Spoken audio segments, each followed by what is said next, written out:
Indian space research organisation या इसरो हमारे देश की ऐसी स्पेस एजेंसी है जिसने दुनिया को हैरान कर दिया है अपने कामों से।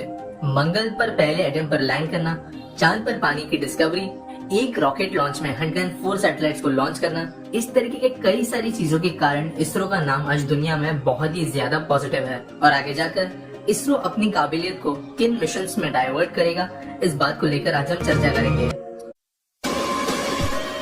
दोस्तों, पहला मिशन होगा चंद्रयान 3। चंद्रयान 1 एक सक्सेसफुल मिशन था जिसने अपना काम पूरा कर दिया, लेकिन जब पिछले साल चंद्रयान 2 का लॉन्च हुआ तो इसका पहला फेज सक्सेसफुल रहा था, लेकिन जब लैंडर को नीचे भेजने की बात आई तब अनफॉर्चुनेटली वो क्रैश हो गया और वहीं पर चंद्रयान मिशन 3 का एंड हो गया। इसी इसरो के इनकम्प्लीट मिशन को पूरा करने के लिए चंद्रयान 3 प्लान किया जा रहा है। दोस्तों, चंद्रयान 3 मोस्ट प्रोबेबली एक ऐसा मिशन होगा जिसके अंदर कोई ऑर्बिटर नहीं होगा, बल्कि सिर्फ और सिर्फ एक लैंडर इंस्टॉल किया जाएगा। इन लैंडर्स को बनाने के लिए कुछ नए तरीकों के इंजन का इस्तेमाल किया जाने वाला है। साथ साथ एक laser Doppler distance measuring system का भी इसमें डिप्लॉयमेंट होगा, ताकि ज्यादा बेहतर एक्यूरेसी से ये लैंडर मून की सरफेस पर अपने आप को स्थित कर पाए। इस मिशन की टोटल कॉस्ट 615 करोड़ रुपीस है और इसकी एस्टिमेटेड लॉन्च डेट मार्च 2021 है। दोस्तों, अगला एक बहुत महत्वपूर्ण मिशन जो इसरो एग्जीक्यूट करने वाला है वो है गगनयान। गगनयान इंडिया की पहली फर्स्ट क्रूड मिशन होगी, यानी इसमें पहली बार हम इंडियन इंसानों को स्पेस में लेकर जाएंगे। ये मिशन मोस्ट प्रोबेबली 3% मिशन होगा, लेकिन ये 1 या 2% के साथ में भी हैंडल हो सकता है। इस मिशन को बनाने के लिए कई सारी भारतीय कंपनी का एक साथ योगदान लिया जा रहा है और सारे मिलकर इसके अलग अलग एस्पेक्ट्स डिजाइन करेंगे। जैसे HAL या हिंदुस्तान एरोनॉटिक्स लिमिटेड ने इसका क्रू मॉड्यूल डिजाइन किया है। बहुत पहले ये मॉड्यूल डिजाइन हो चुका था और साल 2014 में इसकी सक्सेसफुल टेस्टिंग हो गई है। इसके अलावा DRDO को जिम्मेदारी दी गई है कि वो जो एस्ट्रोनॉट स्पेस में जाएंगे उनके लिए space grade food, health care system, radiation measurement, parachutes, fire suppression systems, इन जैसी चीजों पर रिसर्च एंड डेवलपमेंट करेगी, जबकि इसरो लॉन्च, ऑर्बिट मैन्यूवर और रिटर्न, इन सारी चीजों पर फोकस करेगी।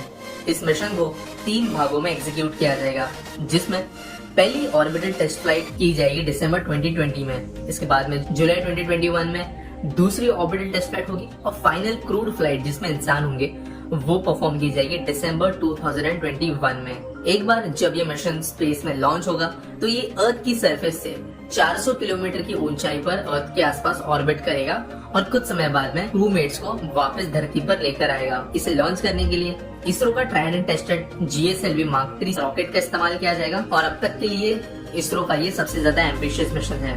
अगला दोस्तों मिशन है आदित्य L1। दोस्तों, इसरो हमेशा से एक चीज में आगे रहा है कि वो कभी भी बाकी दुनिया के स्पेस एजेंसीज की रेस में नहीं लगता है। इसरो को कोई इंटरेस्ट नहीं है कि बाकी स्पेस एजेंसीज जो चीज कर रही है वही सेम चीज वो करे, लेकिन जब भी कोई भी मिशन इसरो प्लान करती है तो बहुत स्पेसिफिकली साइंटिफिक नीड्स के हिसाब से वो अपने मिशन प्लान करती है और अकॉर्डिंगली वहां पर अपने रिसोर्स डाइवर्ट करती है।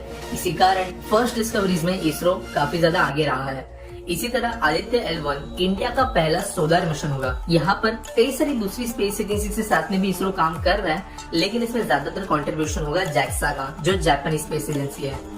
L1 प्रोब 1500 kg वेट रखेगा और इसका नाम आदित्य L1 इसलिए रखा गया है क्योंकि L1 ऑर्बिट एक ऐसा सेट ऑर्बिट है सन के पास में जिसमें इस प्रोब को डिप्लॉय किया जाएगा। इसका मेन काम होगा सन के अलग अलग एलिमेंट्स, फोटोस्फीयर, क्रोमोस्फीयर, कोरोना, इन सारी चीजों को ऑब्जर्व करना, जबकि इस मिशन को 2 सवालों को सॉल्व करने के हिसाब से स्पेसिफिकली डिजाइन किया जा रहा है। पहला ये कि फिजिक्स की दुनिया में आज भी ये एक बहुत बड़ी मिस्ट्री है कि सन के अपर एटमॉस्फेयर का टेम्परेचर 1 मिलियन डिग्री सेल्सियस से भी ज्यादा होता है, लेकिन लोअर एटमॉस्फेयर में टेम्परेचर 5730 डिग्री सेल्सियस पर ही टिका रहता है। तो ऐसा क्यों होता है कि ऊपर ज्यादा हीट है और नीचे कम? इस बात को लेकर ये प्रोब डेटा कलेक्ट करेगा, जबकि दूसरी बात जिस पर डेटा कलेक्ट करेगा वो ये होगा कि सन की रेडिएशन का अर्थ पर लॉन्ग टर्म में किस तरीके से इफेक्ट होता है। इस मिशन को जनवरी 2022 में लॉन्च करने के लिए डेट सेट की गई है और ये एक सक्सेसफुल मिशन होगा, ऐसी हम उम्मीद करते हैं। अगला दोस्तों मिशन होगा मंगलयान 2।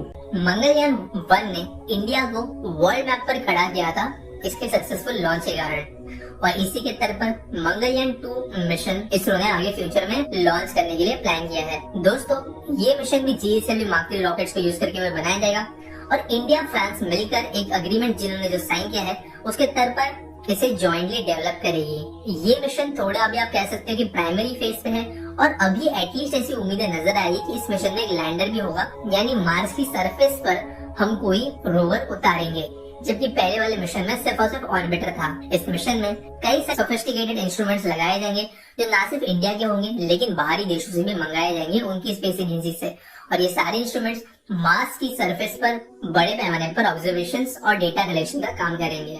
अगला दोस्तों जो इसरो का मिशन है वो है निसार या फिर NASA ISRO synthetic aperture radar. दोस्तों ये मिशन ना सिर्फ इसरो का लेकिन अब तक पूरे दुनिया का सबसे महंगा अर्थ ऑब्जर्वेशन सैटेलाइट होगा। जैसे इसके नाम में आपको समझ में आता है कि नासा और इसरो मिलकर इसे डेवलप कर रही है और इसके अंदर एक dual frequency synthetic aperture radar लगा होगा। इस सैटेलाइट के जरिए natural processes of earth, remote sensing, high masses और कई सारे अर्दन फिनोमेनन्स को ऑब्जर्व किया जाएगा ताकि कई सारी चीजों में मदद की जा सके। ये प्रोब जो भी डेटा कलेक्ट करेगा इसे कुछ समय बाद दुनिया भर में फ्री कर दिया जाएगा ताकि climatic disasters, farming, global warming की ट्रैकिंग, इन सारी चीजों में इस सैटेलाइट का डेटा काम आ सके। इस टोटल मिशन की कीमत $1.5 बिलियन है और इसके बनने के बाद में अर्थ को स्पेस से देखने का तरीका पूरे की पूरी दुनिया के लिए चेंज हो जाएगा। अगला मिशन दोस्तों है शुक्रयान 1।